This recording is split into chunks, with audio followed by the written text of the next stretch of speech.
गरीब किसान की कहानी। गांव के एक कोने में रामू नाम का एक गरीब किसान रहता था। रामू के पास थोड़ी सी जमीन थी, लेकिन मिट्टी बंजर थी। बारिश कभी समय पर नहीं होती थी, और जब होती भी थी तो या तो ज्यादा होती या बिल्कुल नहीं। फिर भी रामू अपनी मेहनत और ईमानदारी पर विश्वास करता था। रामू रोज सुबह जल्दी उठता और खेतों में काम करने निकल जाता। उसकी फटी हुई धोती, पैरों में टूटी हुई चप्पलें और हाथ में फावड़ा उसके संघर्ष की कहानी बयां करते थे। उसके पास बैल खरीदने के पैसे नहीं थे, तो वह खुद हल खींचकर खेत जोतता था। एक दिन गांव में एक सेठ आया, जो किसानों को कर्ज देकर उनका फायदा उठाता था।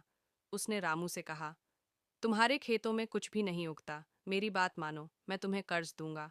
इससे तुम्हारा काम आसान हो जाएगा। रामू ने पहले तो मना किया, लेकिन लगातार सूखे और गरीबी से परेशान होकर उसने सेठ से कर्ज ले लिया। उसने बीज और खाद खरीदी और मेहनत करके फसल बोई। भगवान की कृपा से उस साल अच्छी बारिश हुई और रामू के खेतों में पहली बार अच्छी फसल हुई। रामू की खुशी का ठिकाना नहीं था, लेकिन उसकी खुशियां ज्यादा समय तक नहीं टिक सकीं। सेठ ने कर्ज के बदले बहुत ज्यादा ब्याज मांग लिया। रामू के पास ब्याज चुकाने के लिए पैसे नहीं थे। सेठ ने रामू की जमीन अपने नाम करने की धमकी दी। रामू बहुत परेशान था। वह गांव के बुजुर्गों के पास गया और अपनी समस्या बताई।